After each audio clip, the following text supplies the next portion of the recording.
The smell of whiskey hung thick in the air at the Grand Ole Opry house that November night in 1973. Johnny Cash stood center stage, his black Gibson acoustic guitar catching the spotlight, when three men in cowboy hats started pushing through the crowd toward him. What happened in the next 7 minutes would become one of the most talked about moments in country music history, though most people have never heard the real story.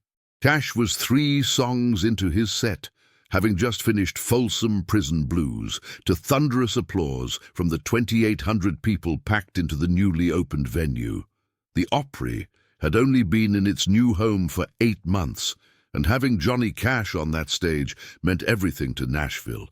He'd fought his way back from the darkness of addiction, from being banned from the Opry itself just 8 years earlier for smashing the footlights with a microphone stand in a drug-fueled rage. Now here he was, the prodigal son returned, wearing his signature black suit, his deep voice filling every corner of that hallowed hall. That's when Tommy Ray Hutchinson, Billy Joe Crawford, and Dale Eugene Thompson decided they'd had enough. These weren't just any drunk cowboys. Tommy Ray was the son of Judge William Hutchinson, one of the most powerful men in Tennessee. The three had been drinking since noon at Tootsie's Orchid Lounge, the legendary honky-tonk where Opry performers had been gathering for decades. By their own later admission, they'd consumed at least 2 bottles of Jack Daniels between them before stumbling the 2 blocks to the Opry House. "We're going to show that pill-popping convict what real country music is about," Tommy Ray had slurred to the bartender at Tootsie's, according to witness Martha Jane Collins, who was sitting 2 stools down. The men had been ranting about Cash all afternoon, calling him a fake, a sellout, who'd abandoned traditional country for rock and roll and protest songs. As Cash began strumming the opening chords of Sunday Morning Coming Down, the 3 men reached the edge of the stage. Security guard Marcus Washington, a 6'4" former Marine who'd served 2 tours in Vietnam, saw them coming. "I started moving toward them," he'd later tell reporters, "but Mr. Cash, he held up his hand. Just slightly, where the audience couldn't see. He wanted me to wait." The crowd noticed the disturbance. A ripple of unease spread through the first few rows. June Carter Cash, standing in the wings with their 3-year-old son, John Carter, gripped the curtain so tight her knuckles went white. She knew that look in her husband's eyes. She'd seen it in their kitchen just that morning when he'd received a letter from a mother whose son had died in Vietnam, asking him why he'd stopped singing protest songs, why he'd gone soft. Tommy Ray Hutchinson was the first to speak, his voice cutting through the music. "Hey, Cash, you think you're some kind of hero? You're nothing but a drug addict playing dress-up in black." The music stopped.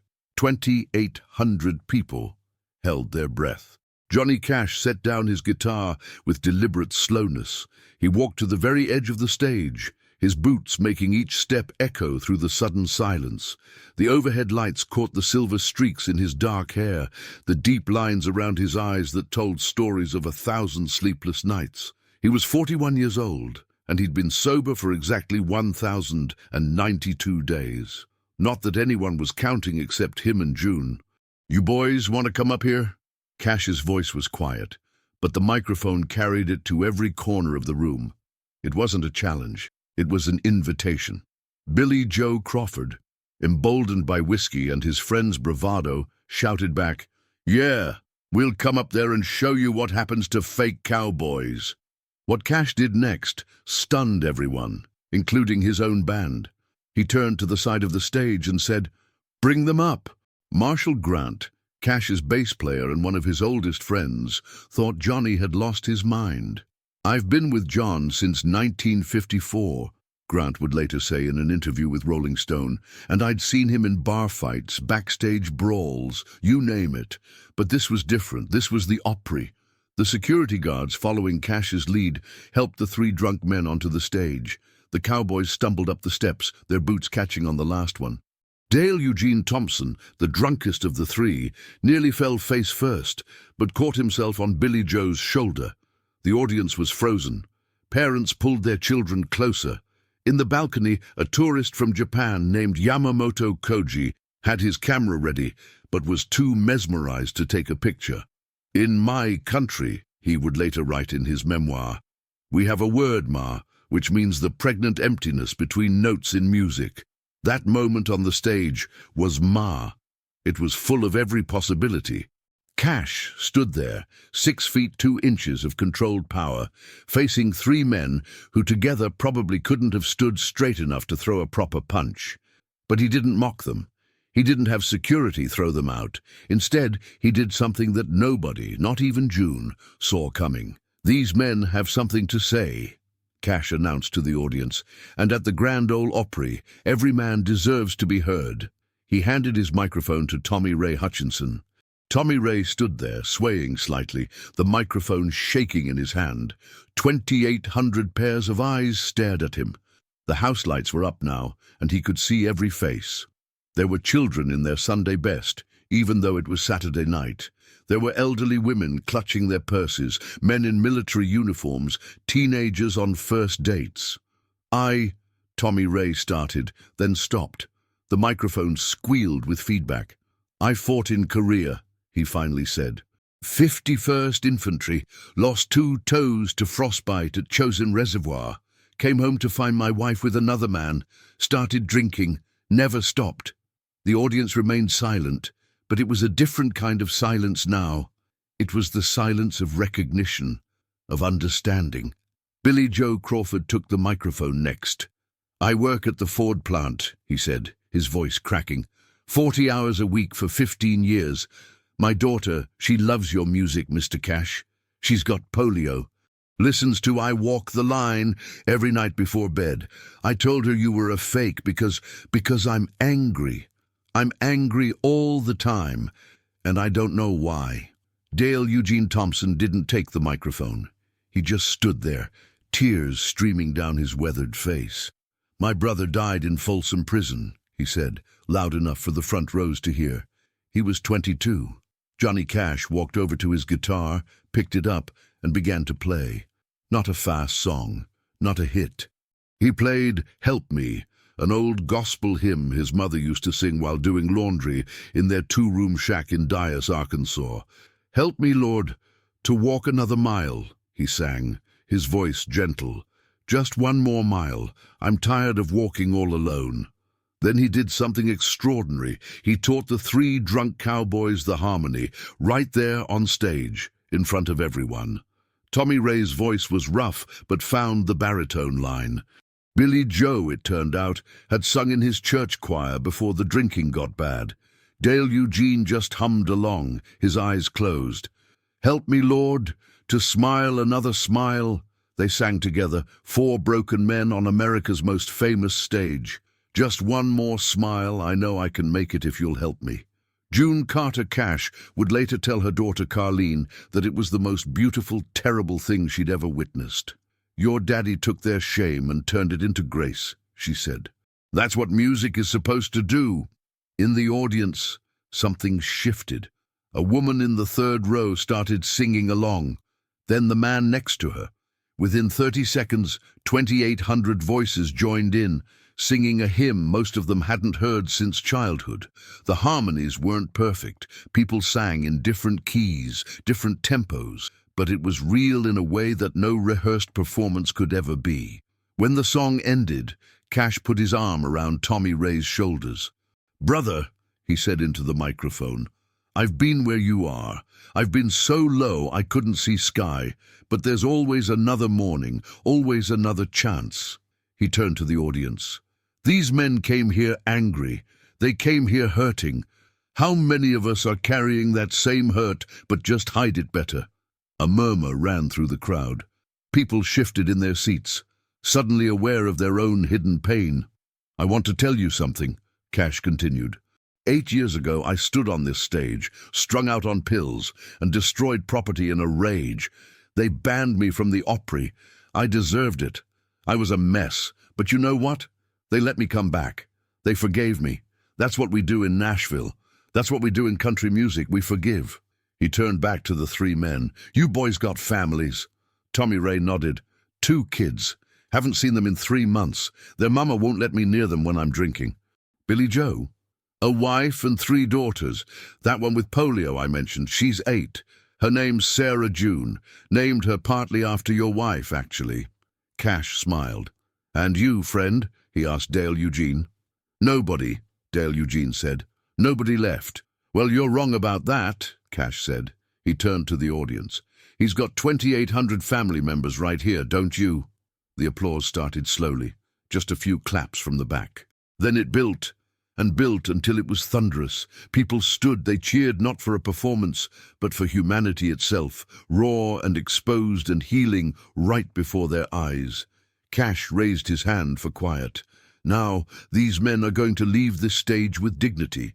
Security is going to help them to the office, where they're going to have some coffee and food. And tomorrow, when they're sober, if they want to talk, they've got my number. He wasn't lying. All 3 men would eventually call.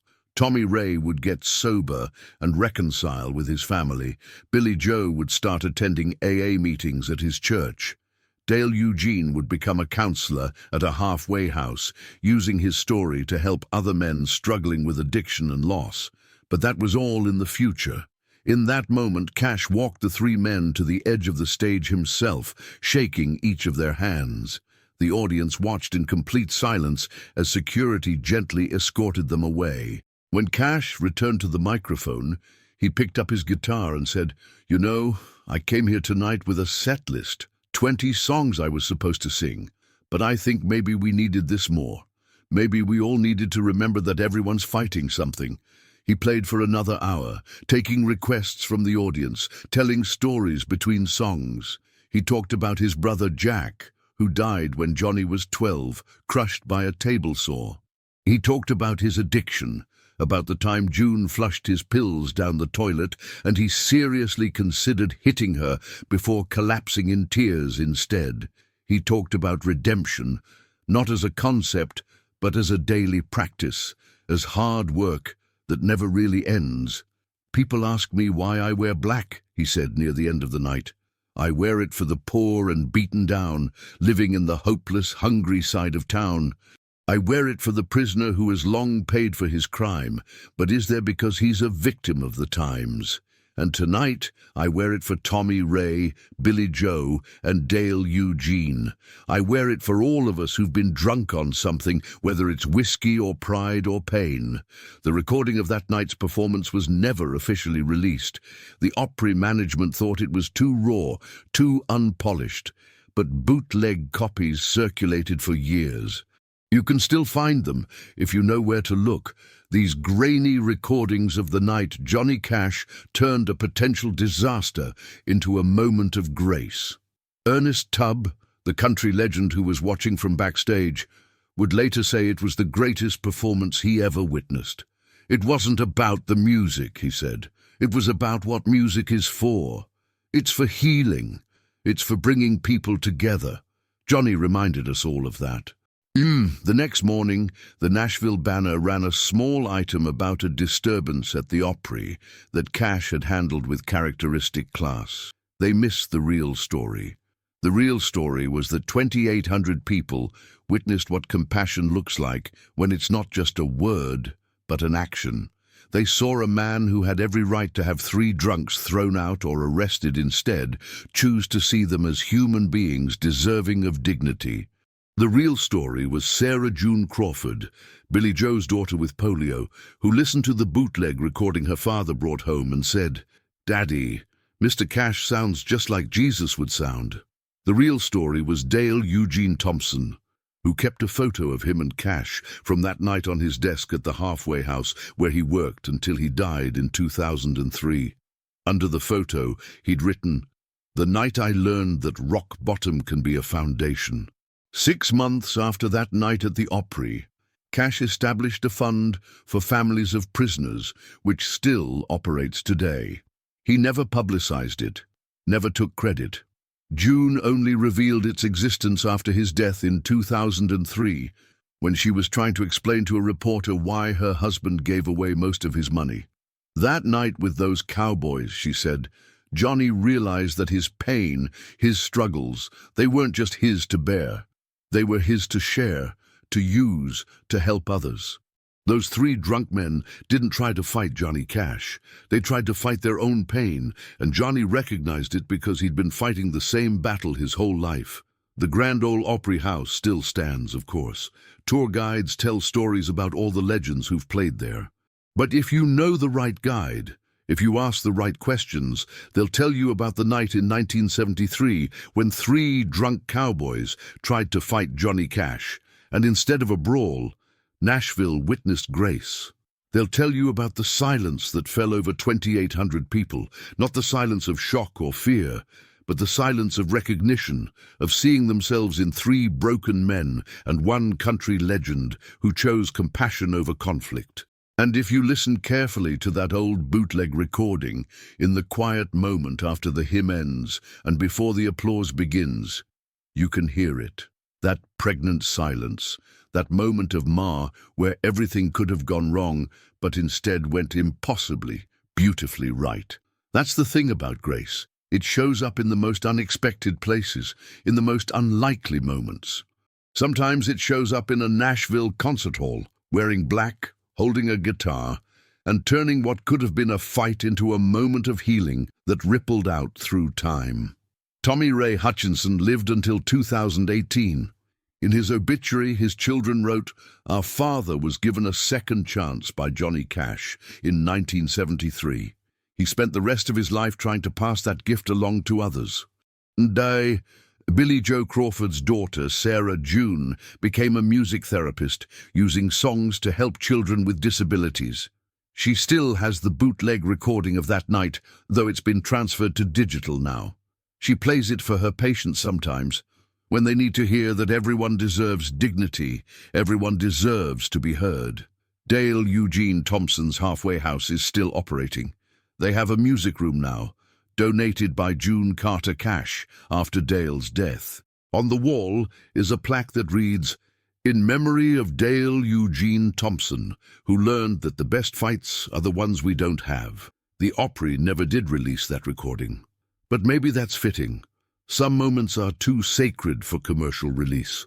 Some silences are meant to be felt, not sold. And some fights are won, not with fists, but with an open hand, extended in friendship to someone who came looking for an enemy. If you ever find yourself in Nashville, take the tour of the Grand Ole Opry house. Stand on that stage where legends have stood, and remember the night when Johnny Cash faced three drunk cowboys and chose to see not what they were in that moment, but what they could become. Remember that silence. That beautiful, terrible, transforming silence that fell over Nashville, when Grace walked onto the stage wearing black and reminded everyone that we're all just broken people trying to find our way home. What would you have done in that moment? Would you have had the courage to hand the microphone to your accuser? Would you have seen the pain behind the anger? It's a question worth asking, because we all face these moments, these choices between conflict and compassion. Share this story with someone who needs to hear it, someone who's fighting their own battles, carrying their own pain. Remind them that even Johnny Cash, the man in black, the outlaw country legend, chose grace. And if he could do it, maybe we can too, because in the end, that's what that silence was about. It wasn't about Johnny Cash being a hero. It was about him being human and showing three other humans that they were seen, they were heard, and they were worthy of dignity even in their lowest moment. That's the story Nashville doesn't tell enough, but it's the one that matters most. The night the music stopped and humanity began.